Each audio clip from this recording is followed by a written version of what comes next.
संयम का ब्रेक। और गाड़ी की लाइट ठीक हो और ब्रेक ठीक हो। अंधेरी रात है ना, ये मोह की अंधेरी रात है, मोह निशा सब सोवनिहारा, तो ज्ञान का प्रकाश हो, संयम का ब्रेक हो। वैसा ना हो अंधेरी रात में एक आदमी अपनी मोटरसाइकिल बड़ी तेजी से दौड़ा रहा था रात में, और मोटरसाइकिल में लाइट नहीं, चौराहे पर खड़े हुए सिपाही ने डंडा दिखाया, ठहरो ठहरो ठहरो, तुम्हारी मोटरसाइकिल में लाइट नहीं है, कहीं खतरा खा जाओगे। सिपाही सामने आ गया था, मोटरसाइकिल चालक चिल्लाकर बोला, हम खतरा खाएंगे तब खाएंगे, तुम सामने से हट जाओ क्योंकि इसमें ब्रेक भी नहीं है। अब न लाइट न ब्रेक, न ज्ञान का प्रकाश, न संयम का ब्रेक, तो हमारी इंद्रियां कहां ले जाएंगी हमें। और रामचरितमानस की कथा तो टिकी ही दो पर है, एक और दशरथ जी हैं, दूसरी ओर दशमुख है। और दशरथ कौन? जिसने 10 इंद्रियों को अपने बस में करके रथ बनाया हो वह दशरथ, और जिसने 10 इंद्रियों को भोगों के लिए मुख बना रखा हो वह दशमुख, वही दशानन, असंयम का रूप। और भगवान प्रकट कहां होते हैं? कि दशरथ जी के यहां। और मिटाते किसे हैं? दशमुख को। संयमी के यहां भगवान प्रकट होते हैं, असंयम को मिटाते हैं, यही उनकी कथा का रहस्य है। और इसीलिए भगवान कहते हैं कि मेरी भक्ति करने वाला अगर और कुछ नहीं कर सकता तो छठवीं भक्ति है, अपने इंद्रियों का संयम करे। लेकिन भगवान श्री कृष्ण कहते हैं कि अभ्यास और वैराग्य के द्वारा ही यह मन अपने बस में हो सकता है। तो अभ्यास और वैराग्य, तो इसीलिए आगे एक बात कही कि इंद्रियों के संयम का अभ्यास तब सफल होगा, नहीं तो दंभ बच जाएगा। ऊपर से हम रोके रहेंगे, भीतर वासना बनी रहेगी। तो आगे बड़ा सुंदर शब्द किया, छठ दमशील, छठवीं भक्ति है इंद्रियों का संयमी होना। पर विरति बहु कर्मा, बहुत तरह के कर्मों से वैराग्य हो। कर्म से वैराग्य की बात कही, क्यों? क्योंकि कामना ही कर्म की जननी है, और जिसका अंतःकरण वैराग्य से भरा हुआ है वह ज्यादा झंझट में पड़ेगा ही नहीं। जिसे कुछ चाहिए ही नहीं वह काय को तो आराम से पड़ा। एक अलमस्त महात्मा थे, बालू में पड़े नदी किनारे, एक बादशाह की सवारी निकली, लोगों ने कहा हटो हटो हटो हटो, बादशाह। महात्मा बोले कह दो कि शहंशाह पड़ा है। अरे कहा कि तुम कब शरीर पे कपड़े नहीं और शहंशाह हो? बोले बस हैं हम। तो बोले हट जाओ ना। बोले क्यों हटे? हम तो बादशाह के रास्ते में गए नहीं, वो क्यों आया यहां? बात बादशाह तक पहुंची, बादशाह आए, कहा तुम शहंशाह कैसे? महात्मा ने कहा और तुम बादशाह कैसे? बोले हमने कई देश जीत लिए। बोले फिर कहां जा रहे हैं? बोले एक देश और जीतना बाकी है। फिर क्या करोगे? और उस देश को भी जीत लेंगे, फिर आराम से सोएंगे। महात्मा बोले तुम तब सोओगे, हम अभी सो रहे हैं। तुम तब सोओगे, हम अभी सो रहे हैं। और एक बात और है, क्या?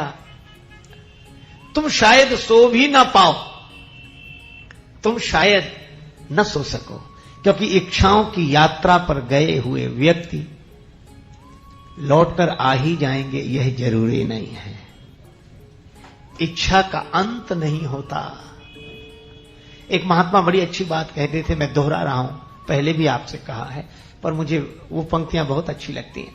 वे कहते हैं, चाह पैसों से आनों में आती रही, चाह आनों से रुपया बनाती रही, चाह रुपयों से नोट भुनाती रही, चाह नोटों से कोठी चुनाती रही, चाह कोठी में मोटर मंगाती रही, चाह मोटर से होटल में जाती रही, चाह होटल में बोतल खुलाती रही, चाह क्या क्या न करती कराती रही। अरे चाह पाली जिन्होंने वो पीले हुए, और चाह छोड़ी जिन्होंने रसीले हुए, और चाह जर से लगी जी जरा हो गया, और चाह हरी से लगी जी हरा हो गया, और चाह उनकी हमको हरदम चाहिए, और वो अगर चाहें तो फिर क्या चाहिए।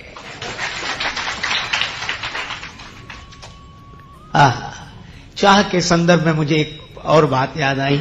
साकेतवासी पूज्य चरण परम श्रद्धेय गोस्वामी श्री बिंदु जी महाराज की बड़ी अद्भुत पंक्तियां, अलौकिक पंक्तियां हैं। उन्होंने लिखा, गैर मुमकिन है कि दुनिया अपनी मस्ती छोड़ दे। गैर मुमकिन, असंभव है, गैर मुमकिन है कि दुनिया अपनी मस्ती छोड़ दे, इसलिए दिल तू ही ये बेकार बस्ती छोड़ दे।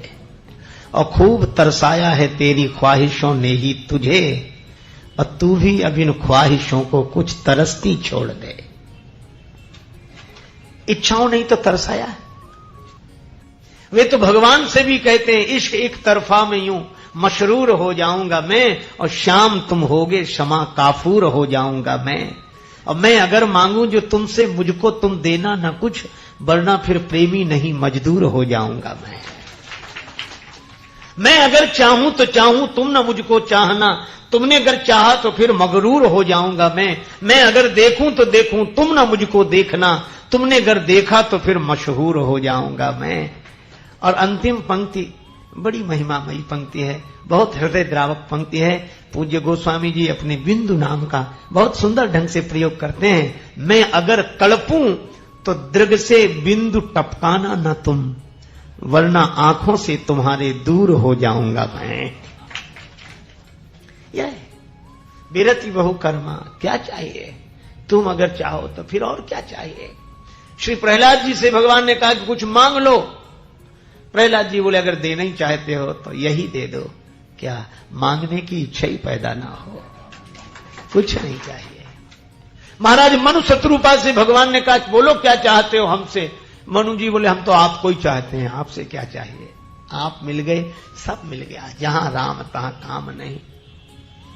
बिरति बहु कर्मा, बहुत तरह की कामनाएं मन में ना हो तो बहुत तरह के कर्म प्रपंच में जीवन नहीं जुड़ेगा। बिरति बहु कर्मा, वैराग्यवान होना चाहिए। तो पहली बात तो कही कि वैराग्यवान कब होगा? बोले इंद्रियों का संयम हो और मन में वैराग्य हो। यह छठवीं भक्ति है, छठ दमशील बिरति बहु कर्मा। इंद्रियों पर संयम हो। अब नाथई अनुराग जाग जड़ त्याग दुरासा जीते, बुझे कि काम अग्नि तुलसी कहूं विषय भोग बहु गीते। अच्छा, एक बात और कह के फिर आगे बढ़े। एक राजा के पास एक बकरी थी। राजा कहता था, इस बकरी को जो तृप्त कर दे उसे 1000 रुपए इनाम। बड़े बड़े लोग आए, दिन भर बकरी को चराते, खूब चराते। शाम को लाते, राजा कहता मैं परीक्षा करूंगा। हरे पत्तों की एक डाली दिखाता वो राजा बकरी को। तो बकरी की तो आदत है, चाहे जितना पेट भरा हो, हरी हरी पत्ती दिखी तो मुंह मारने की आदत। ऐसे जो करे, राजा कहता देखो रह गई भूखी, कोई तृप्त नहीं कर सका। एक महात्मा किसी के यहां ठहरे हुए, तो उन्हें पता लगा, बोले सवेरे में जाऊंगा। राजा ने बड़ा स्वागत किया। महाराज आप कैसे? बोले आपकी बकरी को तृप्त करने। बोले आप काहे को झंझट में पड़े हो? महात्मा बोले हमारे अलावा कोई कर भी नहीं सकेगा, तुम दो बकरी हमको दे। ले गए महात्मा, एक हरे पत्ते की डाली ले गए। राजा वही दिखाता था, और बकरी को तो आदत थी। साथ में एक छड़ी ले गए, डंडा, और दिन भर अभ्यास कराया। ऐसे पत्ते की डाली दिखाते, बकरी उधर मुंह मारती तो एक डंडा, फिर इधर करे वो तो उधर से दूसरा डंडा। दिन भर अभ्यास कराया। बेचारी का पेट तो पिचक गया, मुंह फूल गया पिटते पिटते। शाम को ले आए, राजा साहब आपकी बकरी तृप्त है। राजा ने जो बकरी की हालत देखी, बोले आप परीक्षा कर लो। और जैसे ही हरे पत्ते की डाली राजा ने दिखाई, महात्मा सामने ही खड़े थे डंडा लिए, दिन भर का अभ्यास। अब राजा वो दिखावे तो उधर मुंह कर ले, उधर मुंह कर ले। बोले इनाम मिले। राजा ने कहा कि इनाम तो मिलेगी, पर किया क्या? अरे बोले इसको दिन भर चलाते तो भी तृप्त नहीं होती, इस हरी पत्ती से इसको हटाना था, इसके लिए इसका उपयोग किया। यह कहानी है, कोई घटना घटी हो ऐसी बात नहीं। परमात्मा ही राजा है, और उसके पास ये बकरियां हैं, ये 5-5 बकरियां हैं। कान कभी सुनने से तृप्त नहीं होते, आंख कभी देखने से तृप्त नहीं होती, नासिका कभी सुगंध से तृप्त नहीं होती, रसना कभी स्वाद से तृप्त नहीं होती, और त्वचा कभी स्पर्श से तृप्त नहीं होती। फिर का राजा रूपी परमात्मा ने ये 5 ज्ञानेंद्रियां जो दी हैं, ये बकरियां हैं जो शब्द रूप रस गंध स्पर्श के विषयों से तृप्त नहीं होती। इनके लिए तो संयम का डंडा चाहिए। और जब कोई साधक उचित मात्रा में इनको विषय देते हुए वासना के वश में नहीं होने देता, उस पर परमात्मा प्रसन्न होकर अपनी भक्ति का इनाम देते हैं। यही छठ दमशील विरति बहु करमा। लेकिन इस भक्ति में भी एक शर्त लगाई। जैसे गुरुपद पंकज सेवा, तो शर्त क्या है? तीसरी भगति पर अमान, चौथी भगति मम गुणगन करई, शर्त क्या है? कपट तजी गान। अच्छा, पांचवी भक्ति में शर्त क्या है? मंत्र जाप मम, लेकिन शर्त है दृढ़ विश्वासा। और छठवीं भक्ति में शर्त क्या है? छठ दमशील विरति बहु कर्मा। यह तो ठीक है, लेकिन निरत निरंतर सज्जन धर्मा। कामनाएं न हो मन में, कर्म प्रपंच में हम रत न हो, वैराग्यवान हो, इंद्रियों के संयमी हो। अब इसका यह अर्थ नहीं कि हमें कुछ चाहिए नहीं, हम कुछ करें क्यों? तो आलसी बनकर पड़े रहें। क्यों? हमारी कोई इच्छा नहीं तो क्यों करना क्या? जब हमें कुछ चाहिए नहीं तो हम क्यों करें? जब हमें कुछ पाना ही नहीं है तो क्यों करें? नहीं, भगवान आज्ञा देते हैं कि आप वैराग्यवान हो, अच्छी बात है, आप इंद्रियों के संयमी हो, अच्छी बात है, लेकिन करना कुछ क्या? निरत निरंतर सज्जनों के धर्म का पालन करना। यह हमारी दिनचर्या होना चाहिए, हमारा जीवन होना चाहिए।